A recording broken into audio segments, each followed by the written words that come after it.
Finally, Clemson Sports Talk has come back to Drive Time. Hello, everybody. Lawton Swan back in the saddle. Once again, it is the show that shakes the Southland. Clemson Sports Talk for you each and every afternoon as you make your way around the great state of South Carolina and beyond, listening to us on incredible radio stations like Fox Sports Radio 1400, the Midlands, heard around the world on the iHeartRadio application. Download today. It is free. The website, put the .com on it. Doggone it. That's Clemson sportstalk.com. 803-450-0086.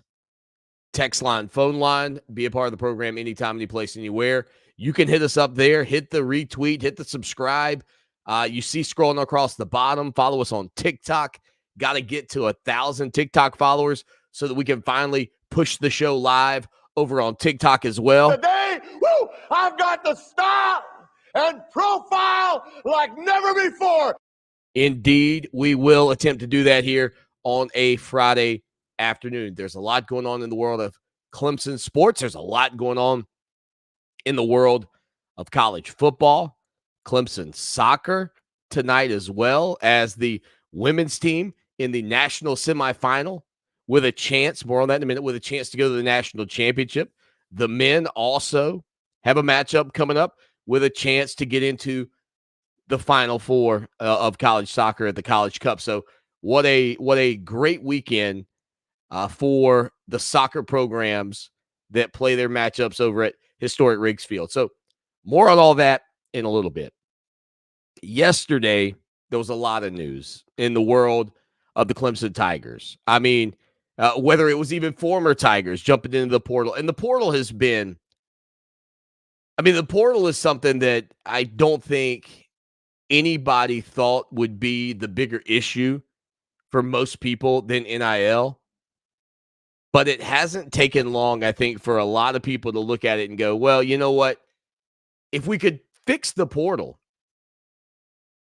and here, this has kind of been my thoughts on it, right? If we could fix the portal, then you might mitigate to a degree some of the influence and the impact that money and NIL have on the game, let alone the fact that you've got situations where maybe a player gets a large sum of money from a collective and then gets injured, maybe chooses not to play, doesn't return, goes to another program, gets off basically scot-free with this money, and people want to talk about loyalty, et cetera, et cetera. And the reality is, when you make the money that players in the NFL make, and I said this yesterday,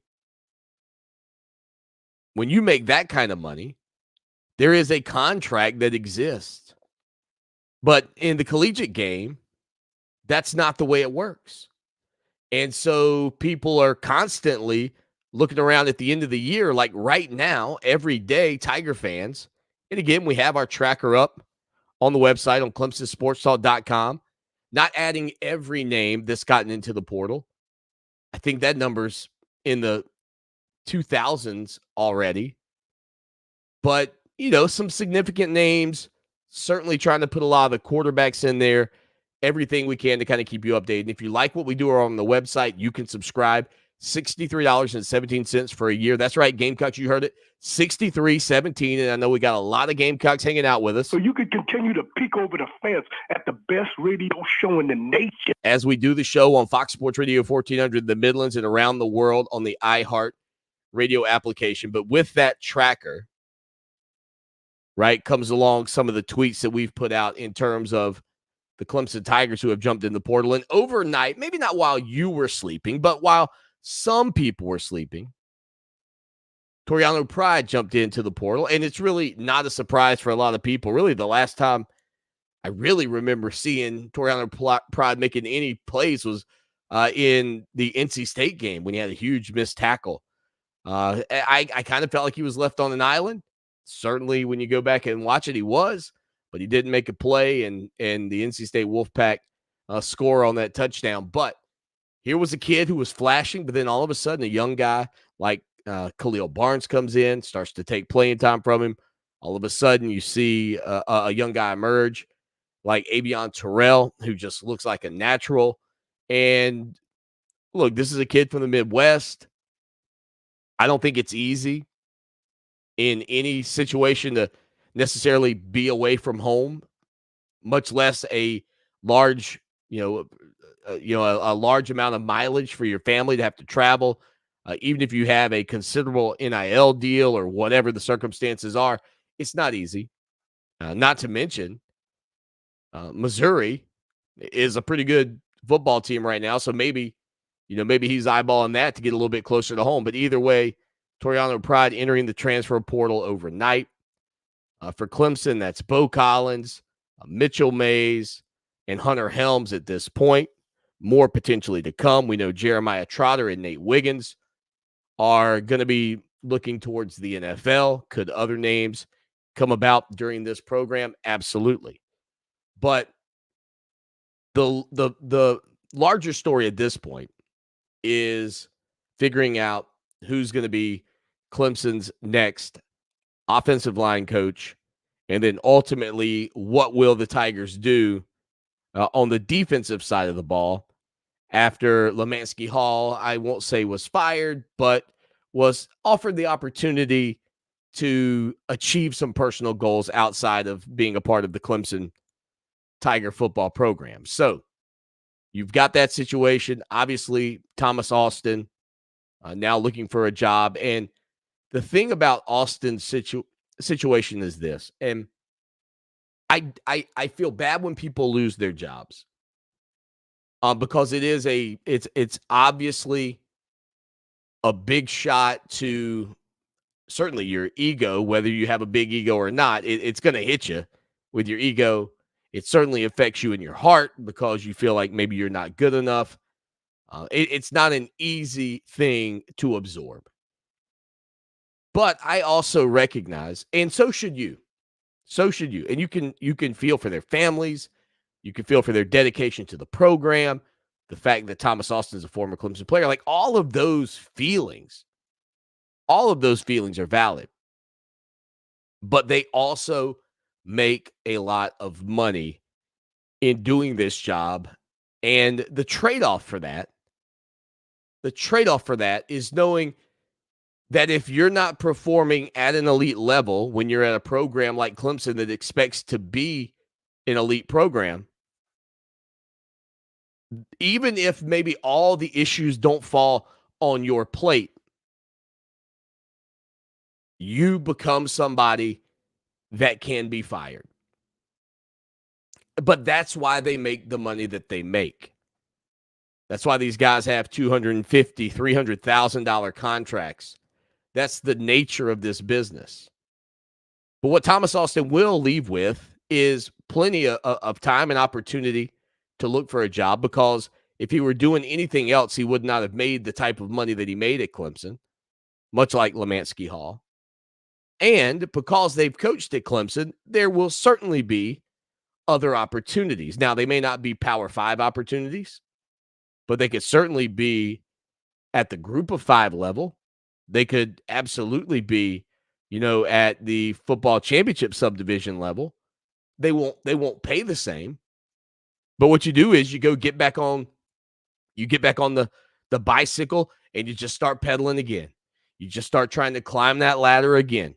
Try to work your way up to get yourself in a situation where you are back at a Power 5 program.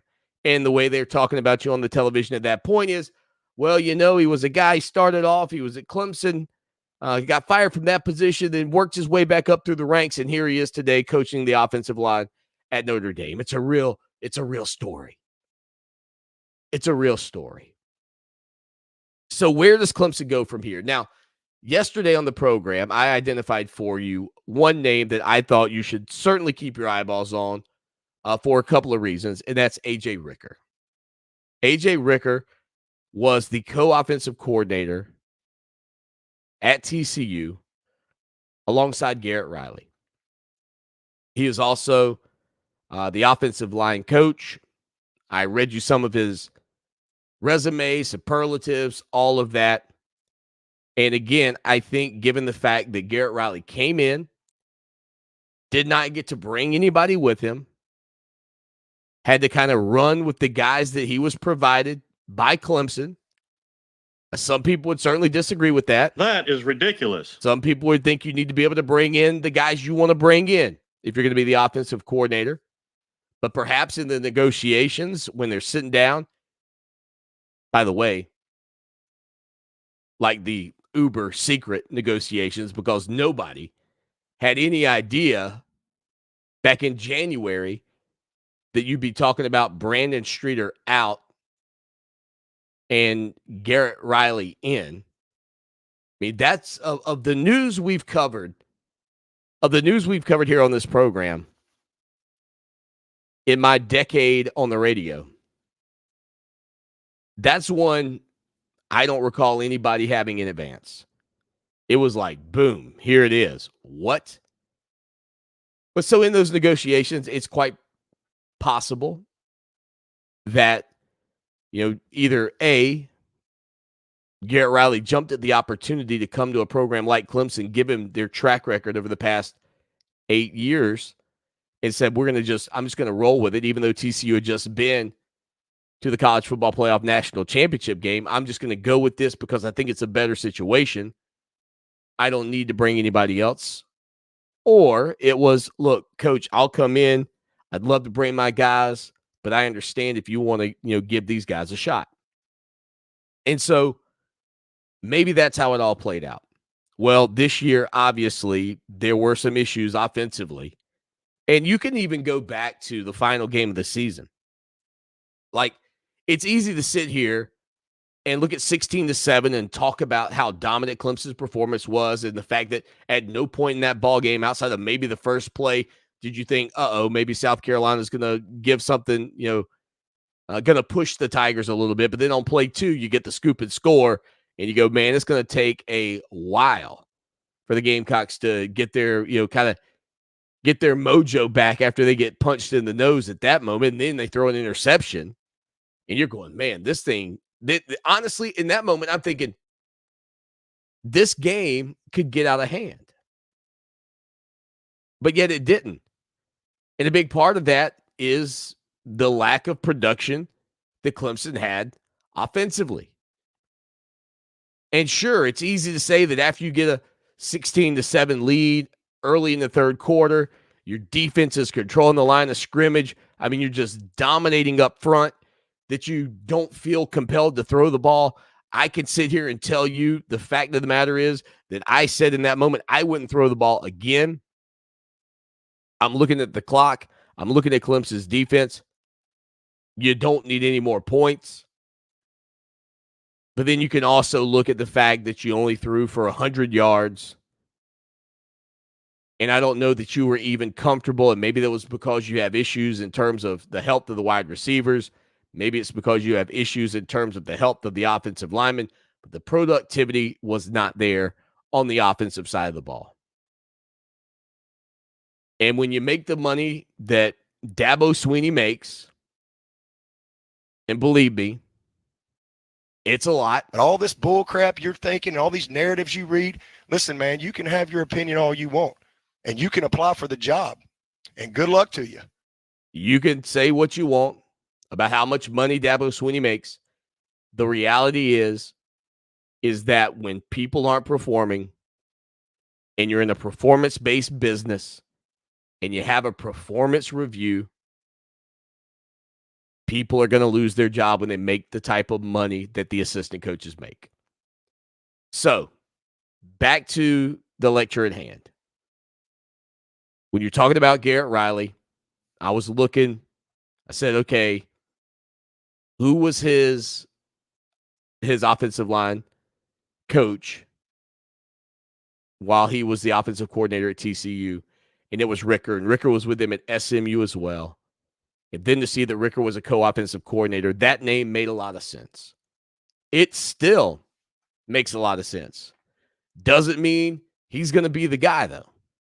Okay? Doesn't mean he's going to be the guy, though, because the other name that has emerged, that's been reported by multiple people, as a matter of fact, it was a name that I had on my short list. It was a name that a listener texted me as well. And it's one that I do have some hesitations and reservations about. And I'll explain why in a minute. And that's Matt Luke, who was the former Ole Miss head coach. After that tenure, he spent a couple of years in Georgia when the Dogs won their first national championship. And then I think it was May of 2022, May or March, just before the college football season kicked off that year. He decided he was going to hang it up. Now, he's a fairly young guy, about 47-ish. Look, I'm 46, so I'm going to say he's a fairly young guy. But he's got young kids. Now, I know some of that has been documented in terms of, the stresses that recruiting puts on him or puts on coaches in general. And so his name has kind of emerged as a name to look at. Where I have some concerns are with not necessarily, his want to or whatever you want to call it. But if you walk away from the job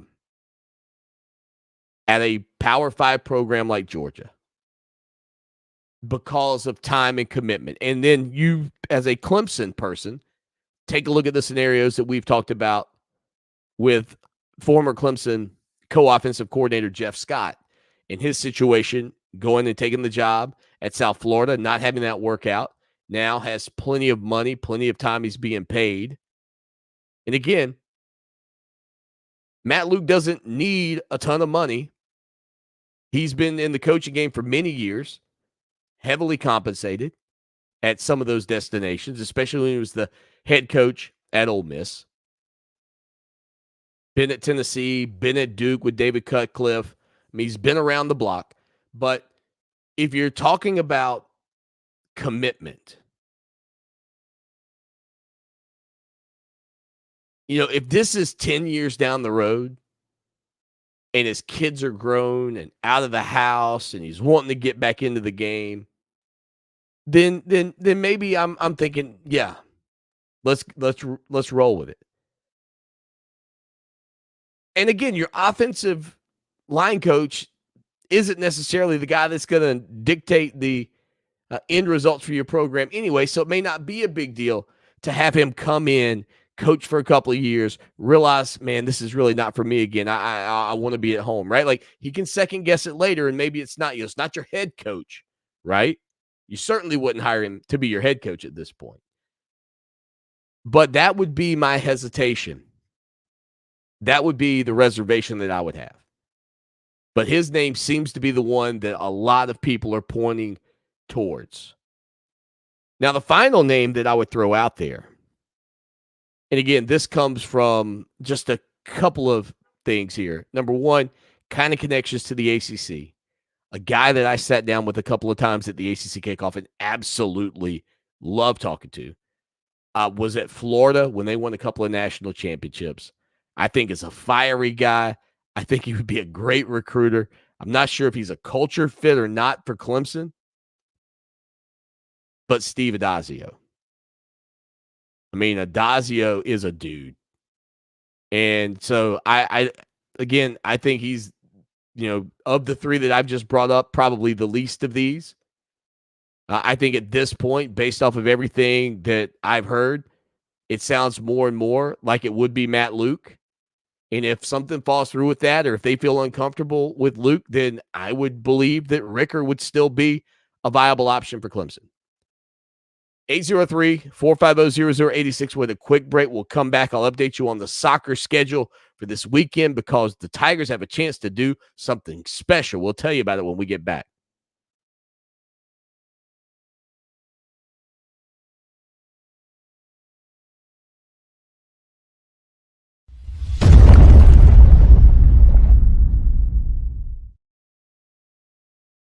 Nothing like the old delayed stamp, huh? All right, let's see.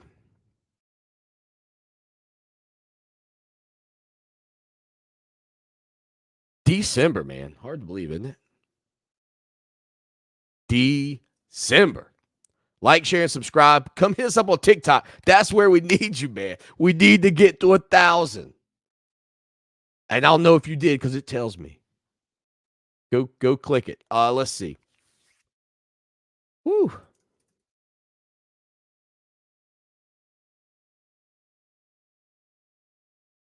Got to get rolling on segment 2 because I got to get connected to iHeart and get it uploaded. Remember, you can always catch the show live from 4 to 6 on Fox Sports Radio 1400 on the iHeartRadio app. That's on your Amazon Echo and your Google Home devices. All right, here we go.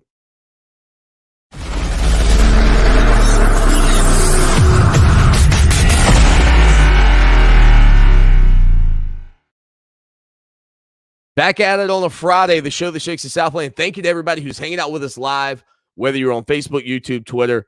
Hit the like, hit the share, hit the subscribe. Let your friends know we share it in a lot of Clemson groups. If you're hanging out with us there in the Clemson groups on Facebook, hope y'all are doing well.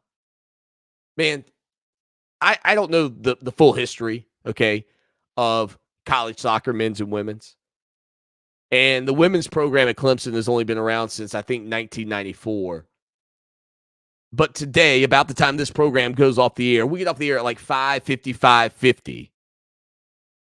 So, 4 minutes and 10 seconds later, the most significant soccer match in the history of the Clemson women's program will be taking place on ESPNU as the women's Tiger team, the women, I like calling them the Lady Tigers. Some people find that offensive. I don't like saying the women's soccer program. I like saying the Lady Tigers program, but I don't know. You tell me, is that offensive if I say the Lady Tigers will be on the pitch? I feel weird saying the women Tigers. Some people say I just got to say the Tigers. That's true too, but I don't want to confuse you with the men's team either, and I call them the men. Nonetheless, 6 o'clock tonight, ESPNU. The Clemson women taking on Florida State for the right to go to the national championship game. We talk about the Daboization and the economy of Clemson. The school doesn't even look. It doesn't, like when I go to campus now, when I go downtown Clemson and I see these like high-rise buildings, I'm just blown away that that's the school I went to. And in some respects, I don't like it. Get off my lawn. I feel like the old curmudgeon. But in other ways, when you're hoisting 2 football championships, when you've hoisted a soccer national championship, you go, well, it seems to be working out. But in terms of the athletic department, the branding, you can't give all the credit for the success of the Clemson soccer program to Dabo Swinney or the success of the women's soccer program to Dabo Swinney. But I don't think that it's something that's insignificant. It rose to the prominence for the length of time that it did. And now you see other programs on campus with a similar result.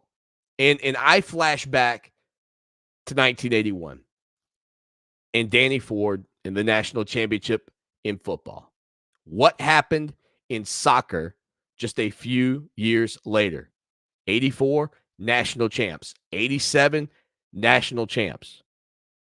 And I know that everything that Danny Ford did not directly impact Dr. I.M. Ibrahim and the success that his program had, but you can't tell me that one thing like dominoes didn't affect the other. And I feel like that's what we're seeing with these soccer programs. Look at basketball right now. And I know basketball's not likely to be a Final Four or even an Elite 8 team, but they are a team that people are talking about could potentially win the Atlantic Coast Conference this year. And those conversations don't happen all that often if you're keeping score at home in Little John Coliseum. Now, I don't think it's going to happen. I've been following Clemson basketball. I'm North Floor for life. I'm far too jaded to believe that Clemson basketball is going to figure out a way to, get past Duke and North Carolina into the top of the Atlantic Coast Conference in the regular season, or better yet, in an ACC tournament, right? I'd love to see the day, but fool me once, shame on you. Fool me 46 times, shame on me. And so that's where I'll leave that conversation. But the women's soccer team faced Florida State a little under a month ago in this exact same venue in the ACC championship match and lost 2-1. So this is over at Wake Med Park up in Cary, North Carolina. The semifinal to go to the championship, 6 o'clock this evening. The women's soccer program taking on the Florida State Seminoles. Tune in, ESPNU, and watch that. I know you can't get there, perhaps, but they deserve your support. So tune in and support them today, just as soon as we go off the air. Then for the men's team, on the men's side of things, they play tomorrow at historic Riggs Field against Stanford. And because Stanford upset the number 1 seed, Stanford's a 16 seed. Clemson's the 9 seed in the Elite 8. If Clemson wins, they'll go to the College Cup, the Final Four of college soccer as well. So it's a huge weekend. And tickets to get in, I was looking at tickets, $8, okay? $8 to get in the door for kids, I think, 12 and up. Kids 12 and under, 12 and under is $3. So 13 and up is $8.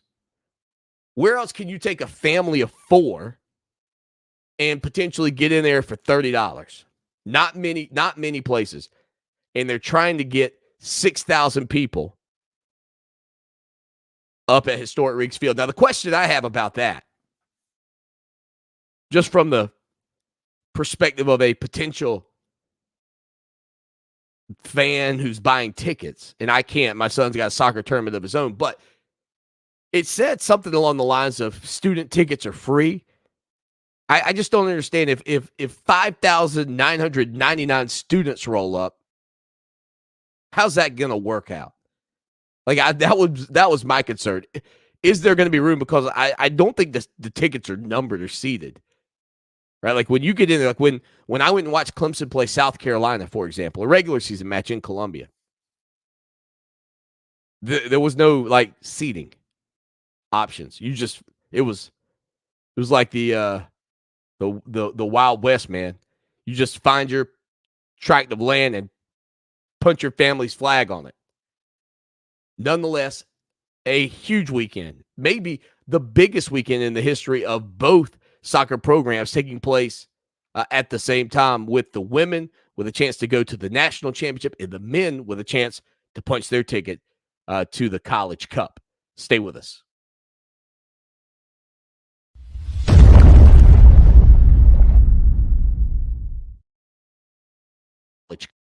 Woo, man.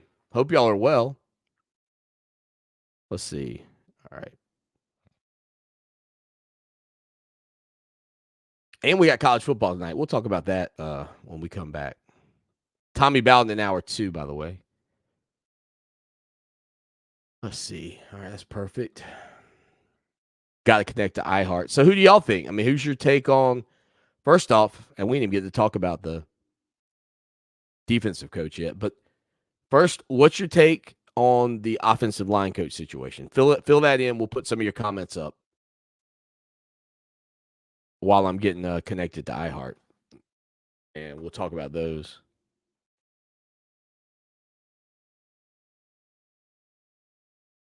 And you can also call if you want. Just let me know, and I'll put you on.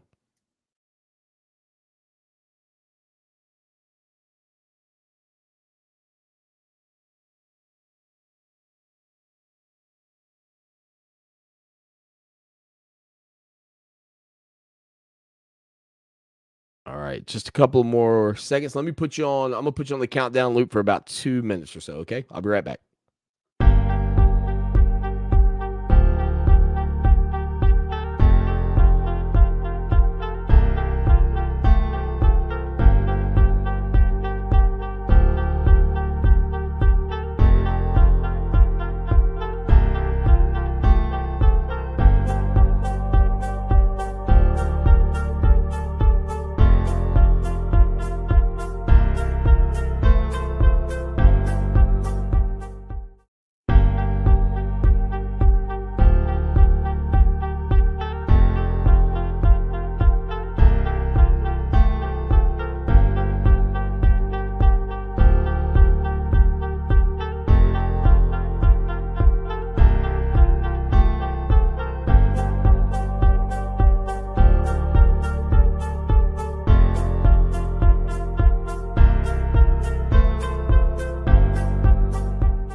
Clemson Sports Talk, the show that shakes the Southland. Come join over 31,000 followers on Twitter at Clemson Sports. On TikTok, we just want to get to 1,000. So if you're one of those 31,000 on Twitter, go follow us on TikTok, Instagram. We are where you are. And we try to broadcast the show as frequently as we can live. Now, it airs live on Fox Sports Radio 1400 in the Midlands, on the iHeartRadio app, on your Amazon Echo and your Google Home devices. Just simply say the name of the device, play Fox Sports Radio 1400. We're there for you from 4 until 6 o'clock every day. So it's 2 hours during drive time. So support all our sponsors on the radio.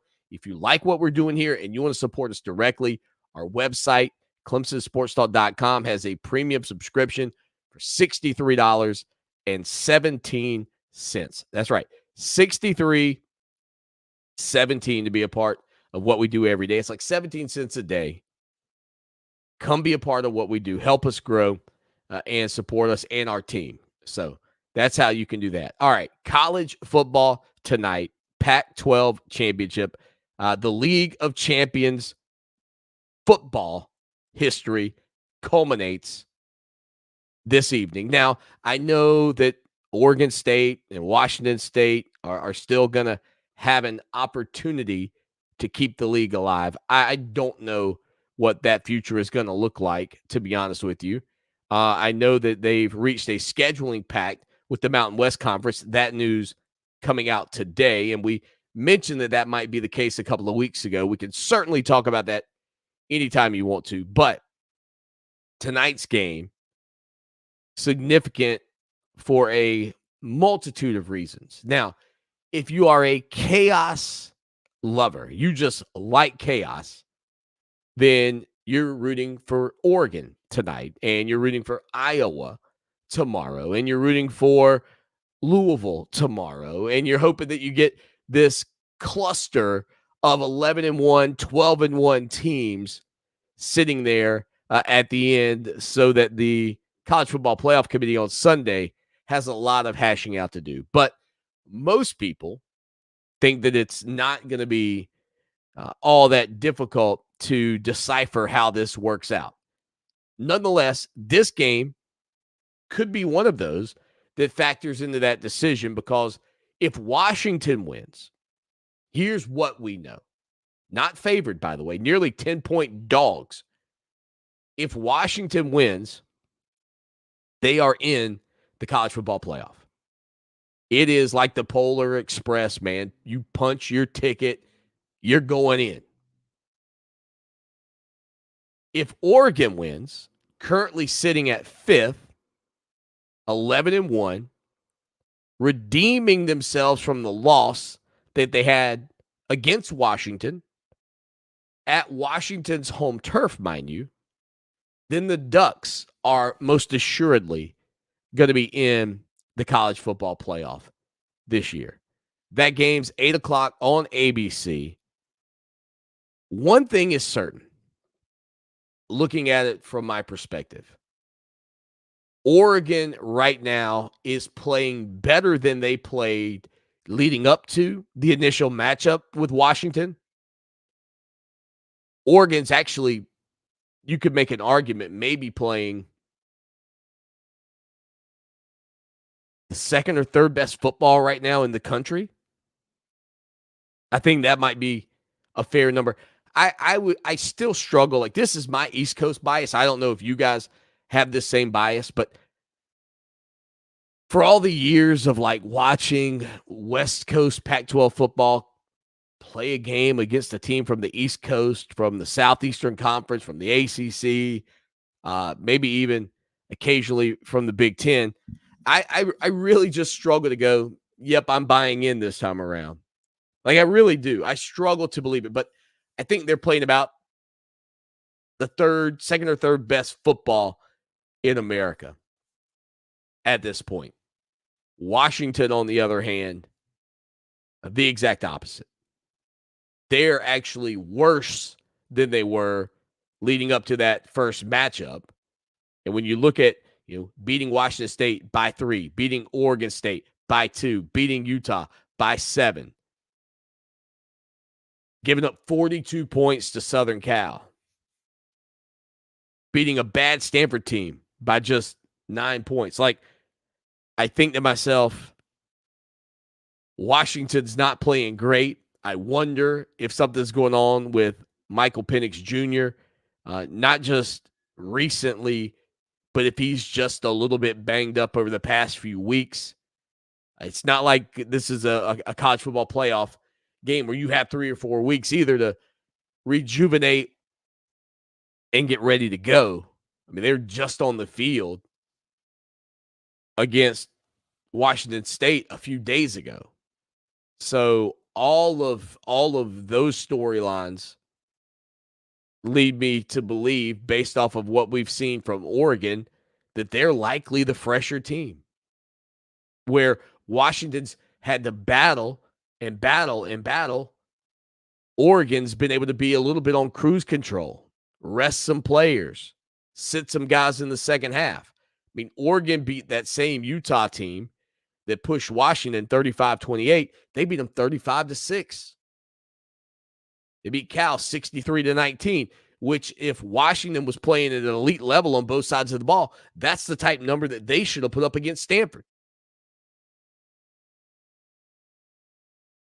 Tight game against Southern Cal for sure for both of these teams. But then the past 2 weekends, Oregon obliterated Arizona State. Oregon smashed Oregon State. And they should be the healthier, more well-rested team, which means Bo Nix, he may very well have been the better quarterback in the first matchup as well. But Bo Nix might be on the precipice of pushing Oregon back into the college football playoff. And again, if they win, they're in. I think we certainly know that. Now, there are other games this weekend. Tommy Bowden joins us coming up in hour number 2. We'll certainly talk with him about those as well. But when we get back, we got a break coming up in about 15 seconds. When we get back, we'll run you through the ins and the outs of the weekend. Plus, we'll check what some of you are saying in the comments over on Facebook, Twitter, and YouTube. Quick break. We'll come back with more of the show that shakes the Southland.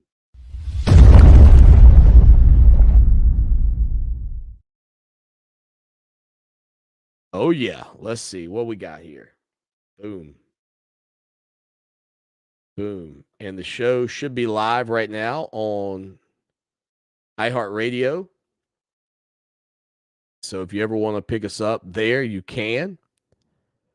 To prove that to you, and I know it'll run a quick ad, but if you just go, if you want to listen on Amazon Echo, Google Home, you can say listen to Fox Sports Radio 1400. But if you go to foxsportsradio1400.com, hit the play.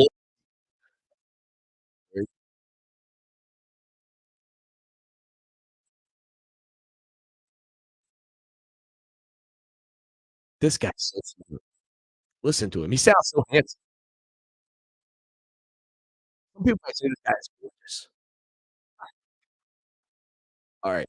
So there you go. That's coming straight from Fox Sports Radio. And again, we are where you are. So I don't care if you're listening, and we got people listening to the show all over the world, which blows me away. I can't believe we have millions of downloads of the podcast. That just boggles my mind. Okay, it boggles my mind a little bit. But thank you all. And I know some of you are mad because I'm not always here. Why don't you go live every day, Swanee? You know, I almost, as much as I enjoy going live, I'd rather hold on, I got to text Tommy Bowden real quick. Linda found us today. Look out. Linda's in the house. She just texted. We missed you too, Linda. See if Tommy Bowden can come on in about 10 minutes.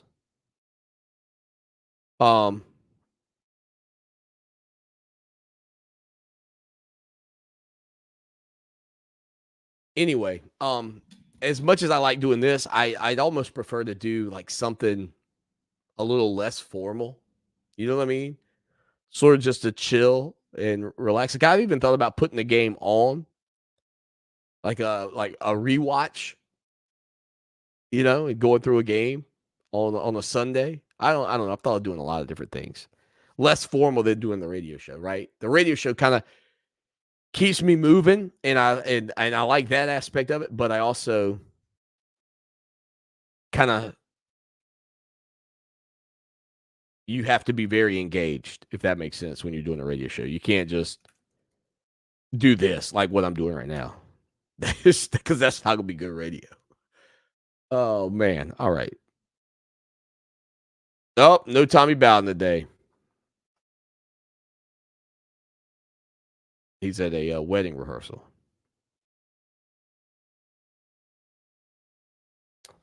No Tommy Bowden. So maybe we can get Luke on. May just do Luke off the air. That's what I'll do. I'll get up with Luke in a minute. All right, so we'll just pull the show down after this. We'll just do the hour here for you today. That way we can reset it later. On social media as well, because if I go 2 hours, they'll be like, you can't restream that. That's a pain. Anyway.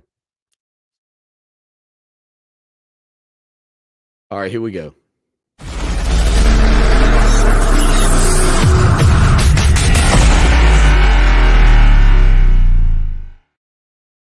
Final segment of hour number 1 on the show that shakes the Southland, Clemson Sports Talk. Follow us on all of our accounts. I've been scrolling today a lot about TikTok. That's where I need you. I need you on TikTok to follow me. If you're on TikTok. If you're not on TikTok because you're worried about TikTok, that's fine too. Don't come follow me. I don't want you to do anything that's going to worry you.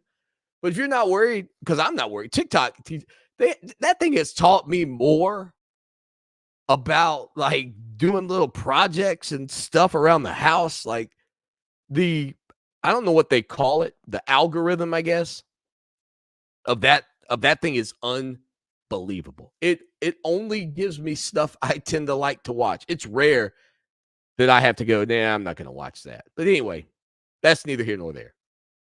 College football coming up this weekend.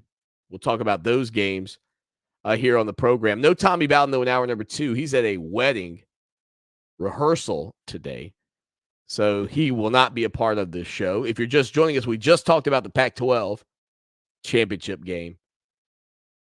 I never did tell you who I think is going to win. I actually think Oregon's going to win, and that's going to punch Oregon's ticket into the college football playoff. Texas and Oklahoma State face off at noon tomorrow on ABC. This one's intriguing in a lot of respects because if Texas wins and the SEC championship goes Alabama's way, you've got that head-to-head matchup where Texas beat Alabama in Tuscaloosa that becomes sort of the running issue for the College Football Playoff Committee and whether or not Texas would be in at that point. Even though they still have a ways to climb, they are currently ahead of the Crimson Tide. But other people would then say, no, resume and what you've done has to be the deciding factor. And we believe that Alabama, by beating Georgia and going through the slate that they go through in the SEC, would have done more. And that's the consensus that a lot of people have. Not everybody, though. Not everybody. Certainly the people who need it to go that way, like Nick Saban, believes that. In that game, though, I do think that Texas finds a way to get it done. Regionally, I think they're going to have more fans there. I know Oklahoma State is not all that far off, but I think Texas will pack the house. Let's see, what are the odds on that one? Texas by a wide margin in terms of ESPN's matchup predictor, 88%. They're favored by 15. Hard for me not to believe that the Longhorns win that game. It may still not be enough, though, to get them in to the college football playoff. And you know what? Hook 'em Horn Nation, I'm okay with that as well. If Texas is left out, I'm all right with that. That's a fan base that always kind of annoys me. Then at 4 o'clock tomorrow, you've got Alabama at Georgia. I talked to some of my Georgia peeps today, and they're feeling good, man. They are feeling froggy about this one.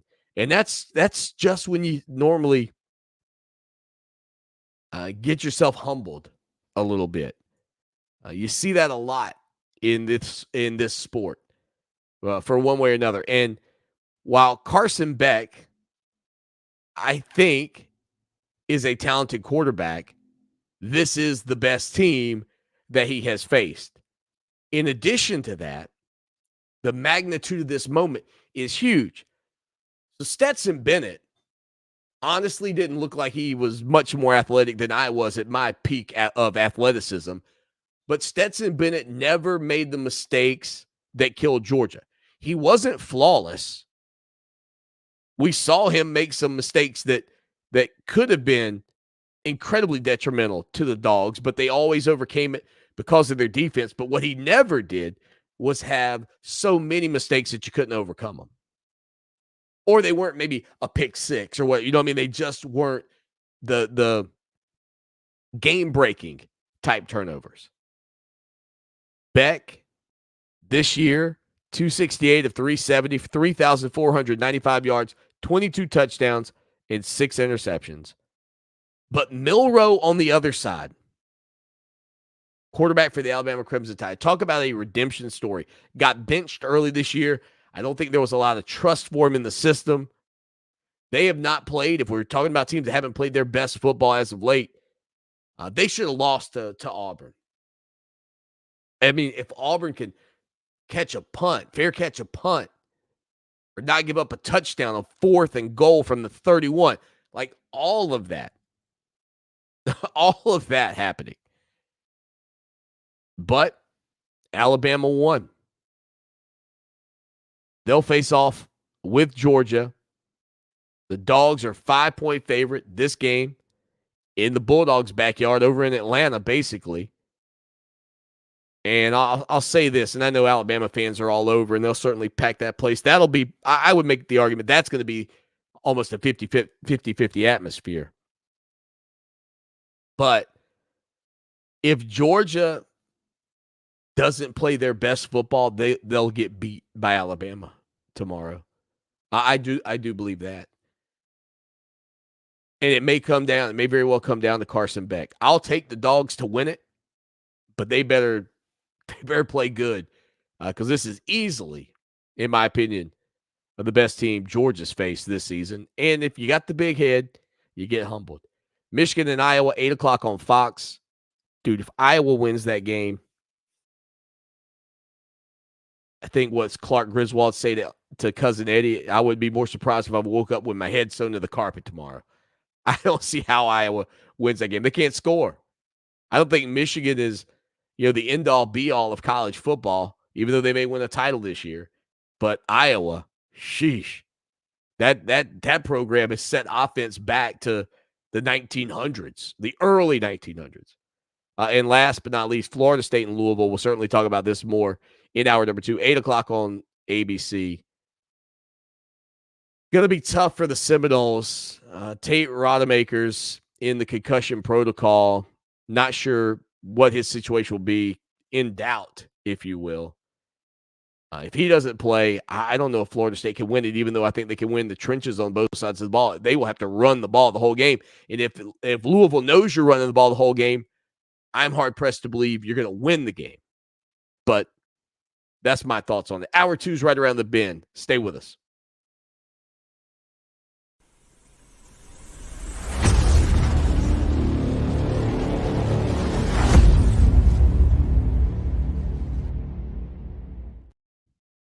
You see what I mean? Like, I didn't even get to y'all's comments. That's all right. I definitely. Kevron says, go Tigers. Sorry, Kevron. Edward says, I wish Dabo would give Garrett Riley the reins on the staff. Bo says, go Tigers. Carson wanted to know about Matt Luke. Carson, catch the podcast. We talked about Matt Luke out of the gate. Appreciate you, though, man, for stopping by. I apologize for not getting it in. Kim says she loves her Tigers. The Honey Man's in the house. Kyle, thank you for being a part of the show, buddy. Always appreciate you. All right, we're going to jump off here. No Tommy Bowden today. Going to do Luke Winston and everything else online.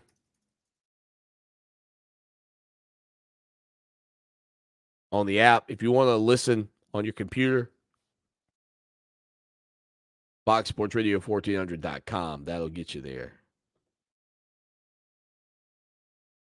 I wish you could click that link. That'd be nice. Anyway, gonna jump off here. Thank you. Y'all have a great weekend. I really do appreciate you. If you're on TikTok, please go follow us over there. Just take a minute and follow us. We put some really cool content up, video highlights, show highlights. I don't know where we're gonna take that, but if we can get to 1,000 followers on TikTok, that would be a huge step for us. So thank you. Again, we'll talk to y'all on Monday. Monday might be tough. Might be back on Tuesday, but I'll try to be here for you on Monday if I can, okay? Thanks. Take care. Go Tigers. Appreciate y'all.